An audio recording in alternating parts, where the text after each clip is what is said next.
తగాదా లేదు. ఇజ్రాయెల్కి హమాస్ ఉగ్రవాదులకి తగాదా ఉంది, ఇజ్రాయెల్కి హెజ్బుల్లా ఉగ్రవాదులకి తగాదా ఉంది, ఇజ్రాయెల్కి హౌతీ తీవ్రవాదులకి తగాదా ఉంది. దాని వెనకాల ఉన్నది ఇరాన్ కాబట్టి. అయితే ఈ ఇరాన్ ప్రోద్బలంతో నడిచేటటువంటి సిరియా ప్రభుత్వం వాస్తవానికి ఇరాన్ చేతుల్లో ఉంటుంది, ఇరాన్ చెప్పు చేతలో ఉంటుంది.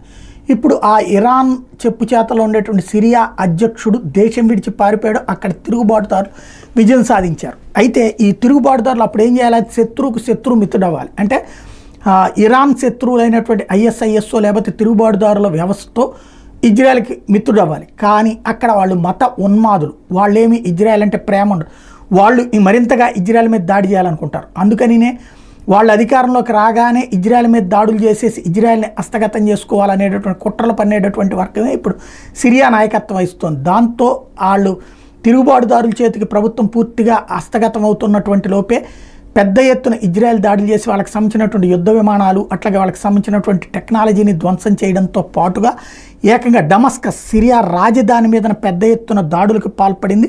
నిన్నంతా కూడా సెంటర్ ఫర్ సైంటిఫిక్ రీసెర్చ్, అక్కడ కెమికల్ వెపన్స్ని తయారు చేసే డెవలప్మెంట్ సెంటర్ ఉంది. అమెరికా, చైనా ఇట్లాంటి దేశాలు దాన్ని ఒక పెట్టుబడిగా వాడుతున్నాయి. ఇంతకుముందు ఉక్రెయిన్లో కూడా అట్లాగే, అంటే తమ దేశాల్లో అయితే నిషేధం ఉంది కాబట్టి వేరే దేశాలు చేస్తుంటారు కెమికల్ వెపన్స్ని.